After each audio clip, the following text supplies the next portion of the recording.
On Thanksgiving morning, Mom called. "We've set aside a children's table for your brother's kids, but there isn't room for yours." Dad continued. "So we all decided it's best if you don't attend." I replied, "Understood," suspended their $2,300 rent payment, and stayed home. Soon, I had 81 missed calls and a voicemail. At 1:33, Dad said something that left me speechless. "How do you define family? Is it blood, or is it the constant expectation that you'll pay every bill, fix every problem, and then silently accept being cast aside?" Because on Thanksgiving morning, my family showed me exactly what I was worth to them. The smell of warm syrup and burnt sugar usually filled our small apartment on pancake mornings. But that particular Thanksgiving, the only thing thick in the air was a bitter silence, the kind that tasted like ashes long before the phone even rang. My name is Ethan. I'm 33, the oldest kid, and I work as a janitor at the high school on the edge of town. Night shift. Bleach on my hands, keys jangling on my belt, and a thermos I bought at a yard sale for $3. I've got two amazing kids. Chloe is 8 and absolutely loves drawing foxes. They're everywhere. And Leo is 5. He calls every single bird a chicken, and it's honestly the best. We rent a 2-bedroom apartment right above a laundromat. Some days it smells like warm, clean detergent. Other days it's burnt socks. In my family, I've always been the reliable one. Translation: I show up, fix things, pay when things break. Thanksgiving morning, 7:14 a.m. My phone lit up while I was wrestling with a lopsided, turkey-shaped pancake. It was Eleanor, my mom. I wiped my hands on a dish towel, a knot already forming in my stomach, and answered. "Ethan," she chirped, that thin, overly cheerful tone she uses just before a big ask. "Quick thing about today. We've reserved a kids' table for your brother Cameron's kids. So cute, right? But there's just no space for yours." My spatula, heavy with batter, just stopped. No space for my kids. My mind reeled. "It's just, there are 8 little ones already," she rushed on. "And Chloe gets particular, you know how she is with food touching? It just makes everyone so tense." I swallowed hard, the pancake batter suddenly tasting like cardboard. "So, where would Chloe and Leo sit?" A heavy pause hung in the air. Then my dad Richard broke in. His voice boomed speakerphone style, like he'd been lurking, waiting for his cue. "We talked it through, son. We all agreed. It's best if you don't come. Keeps the peace." Just then little Chloe tugged on my sleeve, her eyes wide. "Is Nana excited for my fox drawing?" I quickly put a hand over the mic. 1 second, bug. Back to the phone. "Best if we don't come." I repeated, the words tasting like ash. "Don't take it personal," Richard said, his voice flat. "You understand how family dynamics are." I stared at the kitchen calendar. A sticky note still clung there. "Bring rolls plus pie." I'd already paid the bakery. I'd already swapped my night shift at work. I took a slow, deliberate breath, just like my counselor once taught me. "Understood," I finally managed to say. "Good," Richard replied, the word landing flat, like a dead bolt clicking shut. "We'll make you a plate." "Don't," I said, and hung up before he could respond. Chloe watched me, her innocent face full of hope. "Are we still going?" I flipped the burner off. Steam rose, then vanished, just like my earlier excitement. "We're making our own Thanksgiving," I told her, forcing a smile. But something in my chest cracked like thin ice giving way. I laid my phone face down on the counter. It immediately buzzed again. I didn't look. I buttered pancakes, carefully cutting one into the shape of a fox for Chloe, trying desperately not to think about the folding table in my parents' dining room, the place cards Eleanor would write in neat loops, the tiny paper turkeys from the dollar store that Leo would have absolutely loved. I told myself I'd feel better after breakfast. I didn't. Not even close. Here's the part people never see, the part that doesn't fit into a cute family photo.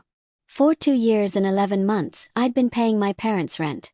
$2,300, due on the 1st, always on autopay. It started as a temporary bridge.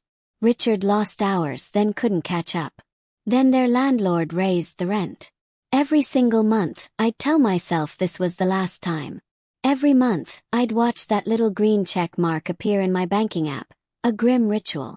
I just couldn't stop. Eleanor would say, "You're the steady one, Ethan." Richard would add, "It's what family does." My brother Cameron would text, "You're a legend, man. Drinks on me when I'm up." Cameron has 3 kids with 2 different women and a new business idea every quarter. He also has a password to my Netflix, my Prime, my old gym membership, and apparently to my parents' calendar because his events always took priority. People hear janitor and think I'm drowning. I'm not. I have pride in what I do. I like clean hallways and bright polished floors. I like the way the building hums after midnight, quiet and settled. I like being the guy who knows which light switch works which stubborn fixture. But I'm not a bank. And every extra hour I worked, scrubbing gym floors in summer, cleaning up after graduation in June, tackling the moldy storage room nobody else wanted, I worked with a number ringing in my head. 2300, 2300, 2300. When Chloe was born, I sold my cherished guitar to buy a car seat. When Leo came along, I learned how to rebuild a vacuum from YouTube. My parents, when they realized I knew how to stretch $1, they stretched me. "You owe us," Eleanor said once, not even angry, just matter of fact. "We kept a roof over your head." "I was a kid," I'd reminded her. "Exactly," she'd countered, as if that proved her point entirely. Cameron floated from job to job. When he landed at the auto shop, he posted selfies in greasy gloves, captioning them, "Grind time." When he quit 3 weeks later, he posted a meme about toxic workplaces. He calls me Big E when he wants something. He calls me just Ethan when he told a cousin I was overdramatic about money. Last Thanksgiving I bought the turkey and the ham. Eleanor texted me a list of brands. "Don't get the cheap cranberries," she wrote, as if she was saving me from myself. I smiled and bought the good ones.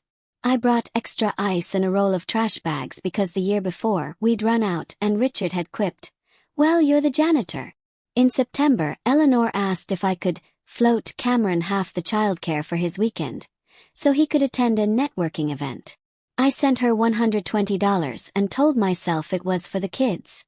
In October, she called at 10 p.m. "The car insurance is late." "Your father forgot," she said, "the way you tell someone the mail was delayed." Paid it.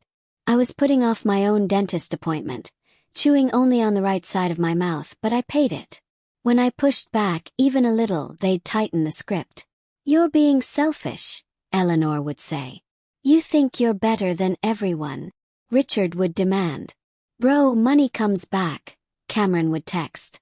"Vibes don't." 2 weeks before this Thanksgiving, Eleanor called me from the baking aisle. "We're doing name cards this year," she chirped. "Cameron's kids are the cutest. They'll love it." Chloe overheard and immediately made her own place card with glitter glue and a wonky heart over the eye. "Look, Dad. I'll sit there," she said, pointing to our fridge as if the door was a table waiting for her. I told her we'd all be together. I believed it because believing hurts less than admitting your family has a favorite word for you. Resource. Small rips in the fabric showed up before the call. Eleanor forgot to add Chloe and Leo to the group photo plan, then wrote, "We'll squeeze them in." Cameron posted in the family chat, "Kids' table is going to be lit." I replied with a thumbs up and a turkey emoji, and sat on my hands, metaphorically speaking. The night before Thanksgiving, I worked a short shift, cleaning the gym after the pep rally. On my way out, Coach slipped me a foil-wrapped plate. "You got family tomorrow?" he asked. "Yeah," I said. Just then my phone buzzed. A text from Richard. "Bring the rolls and pie, pecan if you can. And don't be late this time." Last year I'd been late because the checkout line was stacked to the back. He'd mentioned it every holiday since. At home, I set the alarm for 6:30, pulled the bakery receipt from my wallet, and stuck it under a magnet. The magnet is a plastic chicken. Leo loves it. He thinks it's a turkey. "Gobble," he says, and it's funny every time. Then Thanksgiving morning happened. "No space for yours." It's best if you don't come. You understand. I hung up and tried to make pancakes into foxes. Chloe smiled at the first one, then asked if Nana Patricia would like it. Nana loves everything you make, I told her. It wasn't exactly a lie. Patricia loved in a big general way. She just loved the wrong things more. I spent the morning mixing batter and swallowing a fury that tasted like metal. At 10:02 a.m., Cameron texted me a photo of his twins at the kids' table, paper crowns on, tongues dripping orange soda. Family, he wrote with 3 heart emojis. I watched that word sit there on my cracked screen like it had nothing to do with me. At 10:23 the group chat dinged. Aunt Sarah, can someone pick up extra ice? Richard, Ethan can. Eleanor, he's coming later. Cameron, true. I didn't reply. I put my phone in the cutlery drawer and shut it gently, like I was tucking a sleeping animal into a dark, safe place. At noon, Chloe asked if we should dress up. Said yes. She wore her fox shirt. Leo wore his dinosaur tie. I put on the only shirt I iron, the one with the stubborn collar that always tilts. We ate at our small table. I even set a paper towel under the bowl like a table runner, because Chloe said it looked fancy that way. Right before we ate, Eleanor called again. I didn't pick up. I heard the voicemail ding.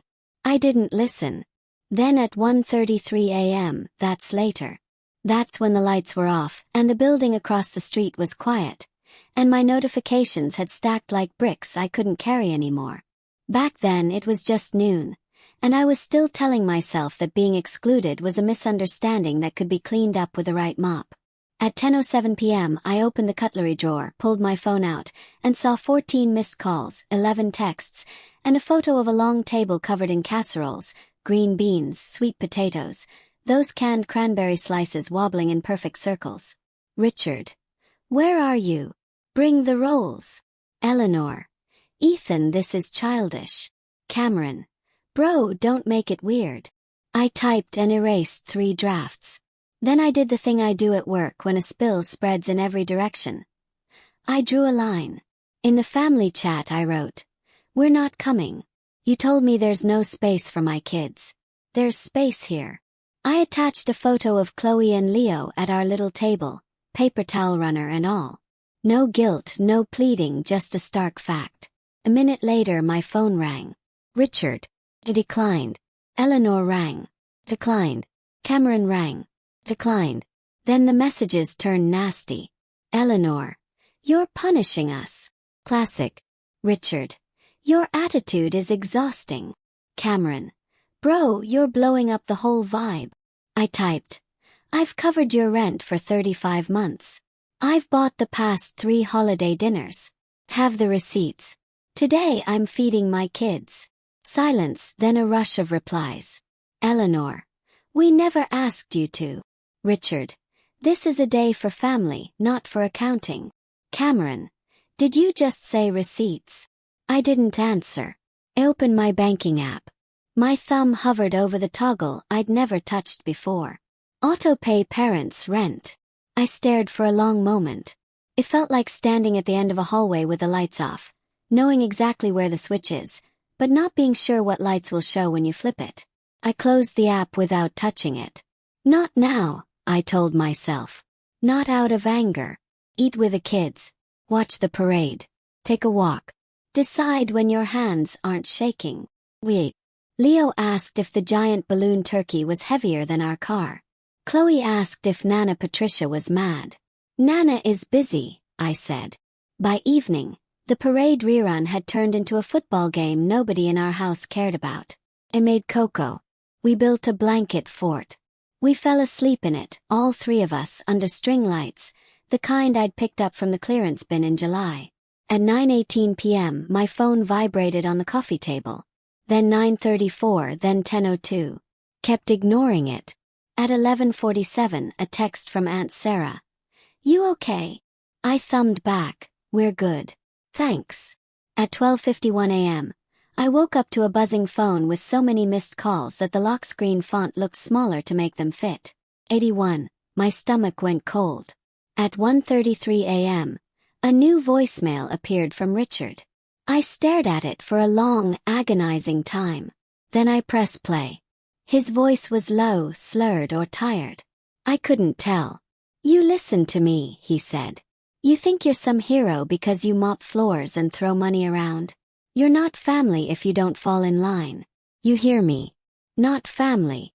The room felt very, very quiet. The string lights hummed softly. Leo snorted a little in his sleep. Chloe's hand was curled around my sleeve. Not family. I didn't cry. Something else happened instead, like a latch sliding into place. The line was drawn.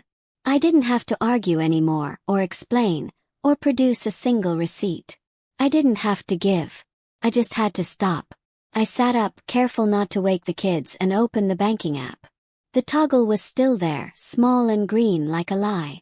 Tapped it. Autopay paused. A prompt popped up. "Are you sure?" Pressed yes. It wasn't anger anymore. It was clarity, clean and simple, like the first pass of a mop across a muddy floor, when the water finally shows you what the tile actually looks like. Morning smelled like cocoa leftovers and blanket dust.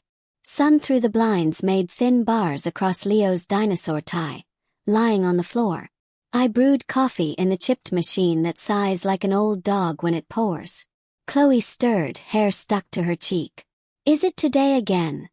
she asked, which is her way of asking if things are normal. "It's today," I said. "We're going to the park." My phone lay face down. I turned it over and skimmed. More texts piled up in a weird tower. "Eleanor, call me ASAP. Richard, we need to talk about consequences. Cameron, you know the landlord is calling, right? You better not be screwing them like that." I didn't answer. I made scrambled eggs. Leo called them cloud eggs. He ate two and asked for another. I felt the guilt flare, my reflex for years, and watched it go out like a match in the wind. I didn't owe them an explanation. They owed my kids a seat at a table. At 9:22 a.m., a number I didn't recognize called. "Voicemail. Hi, this is David from Maple Gardens Apartments. We're following up on the rent for Unit 2B. His voice was polite, tired. I imagined his desktop full of sticky notes. I wrote the number on a paper and set it aside. 10:15, Aunt Sarah again. "They're scrambling," she said, her voice low. "Your dad is loud. Your mom keeps saying it's a misunderstanding. I'm not taking sides, but I see you." I called her back. "I don't want you in the middle," I told her. "I've been in the middle since your brother learned to speak," she said, with a small, sad-sounding laugh. "Are the kids okay?" "They're fine," I said, and realized it was truly, beautifully true. They were playing with couch cushions, pretending they were a boat. She lowered her voice further. "Your dad said, not family, didn't he?" I didn't answer. She exhaled. "'Kay then. You do what you need to do." At 11:03, Eleanor called again. I answered, a first for the day. "Finally!" she exclaimed, the words stretched thin. "We had a scare this morning. Your father thought you'd—" "Well, never mind. Listen, about yesterday everyone was overwhelmed. You know how Cameron's kids get. It was better to keep your two out of the chaos." "Better for who?" I asked, my voice dangerously calm. "For everyone," she insisted. "You overreacted, and now the rent. This is petty. It's money I make cleaning other people's messes after midnight," I said. "It's not petty. We counted on you," she said. "We built our budget around you." "I know," I replied, the truth stinging. "That's the problem." She inhaled, a warning breath. "You're going to regret this. Blood is blood." I looked at Chloe.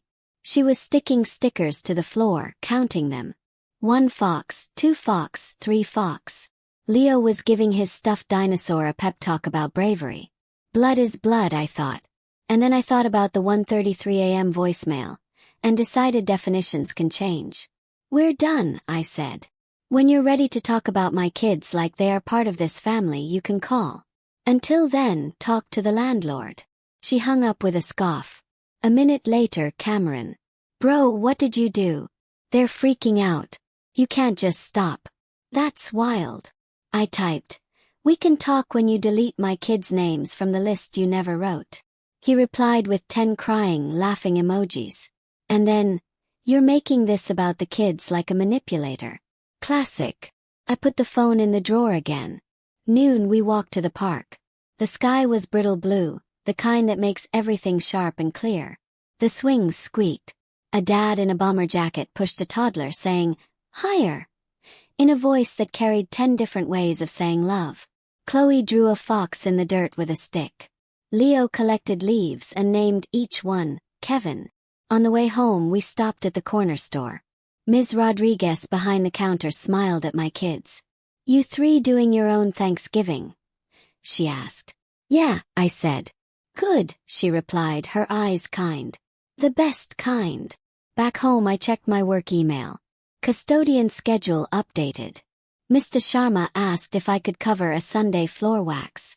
Said yes. I like waxing floors. They shine proof back at you.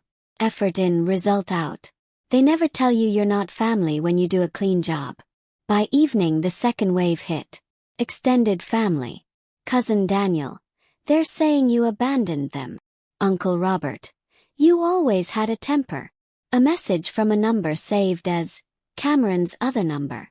This is Jessica. He can't afford diapers now because of you. Hope you're happy. I didn't reply. I opened my notes app and started typing. Dates, amounts, screenshots of transfers labeled rent, and car and groceries. I wasn't building a case for them. I was building one for me, to look at when the doubt came, like a relentless tide. Around 8:40 Maple Gardens called again. Answered. "David," I said, "Hi." He cleared his throat. Look, we had the payment on auto. Bounced. Your father called and said you'd fix it. I won't, I said, my voice steady. But I can't imagine it's pleasant to deal with him. I'm sorry. He was quiet for a moment. People think landlords are villains, he said, finally tired. I just need the books to balance. I get it, I said. I mop glitter out of gym mats for a living. He laughed once, surprised. Okay, he said. Thanks for letting me know. I'll talk to them. After we hung up, I stood at the window and watched the laundromat sign blink. Open. Then a black square, then open again. In the glass, I could see my reflection with two small heads leaned into my sides. We looked like a unit. We looked like a family. Saturday morning, a long message from Richard. If your goal was to humiliate us, congrats. Everyone knows you left us in the lurch. Your aunt wouldn't stop defending you, which was inappropriate. We didn't say there was no space. We said logistics were tricky. You twisted it. I replayed the voicemail from 1:33 a.m. to remind myself I hadn't imagined anything. Half-hour later, another message, shorter, meaner. You're not family if you don't fall in line. The same sentence. Sober in daylight. He wanted it on record. But, Sunday night. And Sarah sent a photo. Eleanor and Richard's dining room. Chairs pulled far from the table. Place cards from yesterday still on the plates. One card, a close-up, Cameron's kids. The tiny paper turkey menacing in the corner.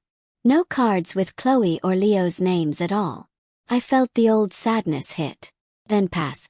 I screenshotted it and put it with the rest. Not to post, not to blast. To remember. Work on Monday was quiet. Hallways echo when the kids are off. I buffed the gym until I could see the lights above me mirrored in the floor like stars. Neat rows. Nobody jostling anyone else. Each light with its own space. I clicked my keys against my belt and thought about space.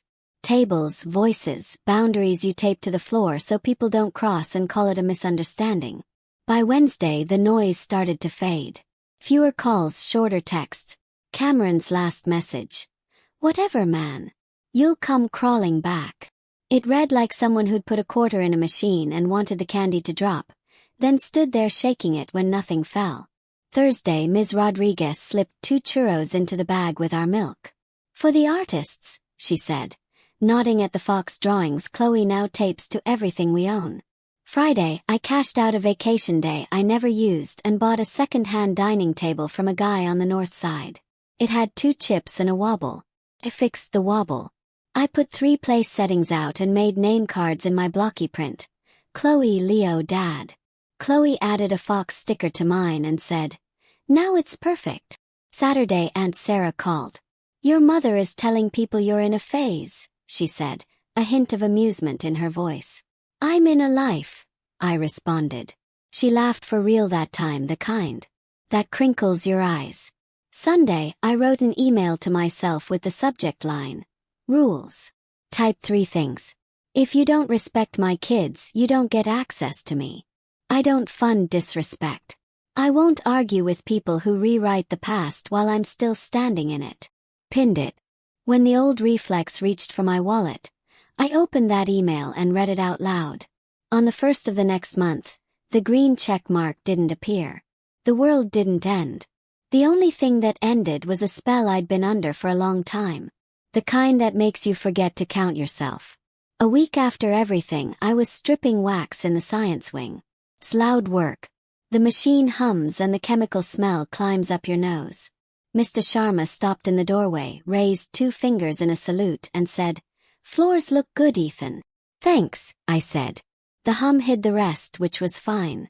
I'm not great at receiving praise, but it landed.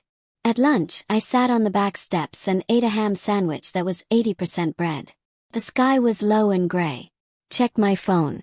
No new messages from my parents. One from Aunt Sarah, a photo of a plain table at her place with 3 plates and a caption, "Come Sunday." I typed back, "Yes, the kids will bring foxes." That night, Chloe fell asleep with a glue stick in her hand. Leo said with utmost seriousness, "I made space for Nana Patricia if she says sorry," and pointed to an empty square he'd drawn between 2 foxes on a page. Children do grace in big, clumsy handfuls. They leave room. I'm learning to leave room too, but not a seat I have to pay for and pretend I'm grateful for. I saved Richard's 1:33 a.m. voicemail. I don't play it. I don't need to. The words are branded in, "Not family." He meant it as a knife. It worked like a key. Here's what I know now. In simple words I can repeat when I'm tired and the old scripts rattle in the drawer with the cutlery. Family isn't a table you're allowed to sit at only if you foot the bill, smile at the insults, and let your kids wait in the hallway. Family isn't a group chat that explodes when you stop sending money. Family isn't understood, said through clenched teeth at 7:14 a.m. Family is Chloe sticking a fox on my name card and saying, "Now it's perfect." Family is Leo naming every leaf Kevin and insisting Kevin is brave. Family is Aunt Sarah saying, "I see you," and then actually seeing. Family is a rule you make in your own handwriting and tape to the inside of your wallet so your hands remember.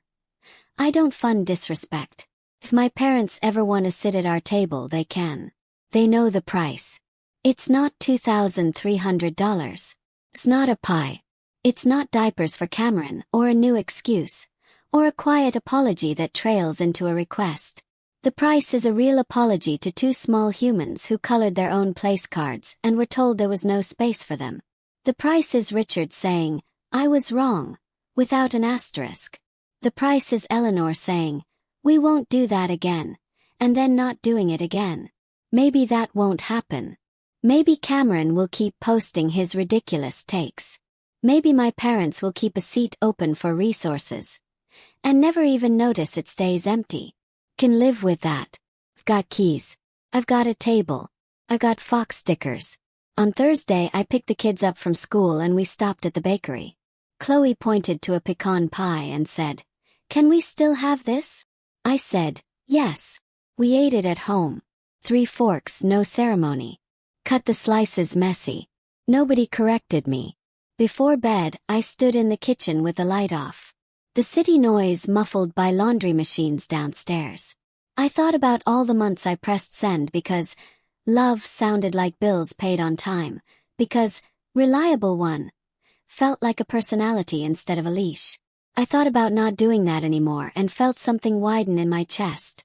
Ethan. I mop floors until they shine. I make fox pancakes badly. I pick up glitter with blue tape because that's the only thing that works. I am the father of 2 kids who deserve more than no space. I am not a resource. I am not a punishment. I am not the villain in someone's story about logistics. I'm the guy who paused a payment at 1:33 a.m. and started a better life at 1:34. I won't let them use me again. I won't teach my kids that love means pain to be tolerated. If my family wants me, they can knock. If they don't, fine. We've got plenty to do. Tables to set, floors to shine, leaves named Kevin to collect. Dad, Chloe said from the doorway, her voice sleepy. Tomorrow, can we make the fox pancakes again? Yeah, I said, my voice thick with emotion. We'll save Nana Patricia a seat on the drawing. Okay, she said, satisfied, and padded back to bed. I put the bank card back in my wallet, shut the app, and turned off the kitchen light. The apartment went soft and dark. The laundry downstairs hummed like a faraway ocean. I stood there a second longer, then went to tuck my kids in, and that was it. Not revenge, not a dramatic scene, just a boundary you could see from the doorway. Neat and bright like a freshly buffed hallway. A place where my kids and I live, not where we beg to be let in. It's incredible how one voicemail, one short phrase, can completely reset your understanding of everything. This whole experience redefined family. For me. What about you? Have you ever had to draw a hard line with the people you love? Have you ever had to make a choice between your peace and someone else's expectations? Share your stories below. I'm genuinely curious to hear them. And if this resonated with you, hit that like button and consider subscribing. Really helps.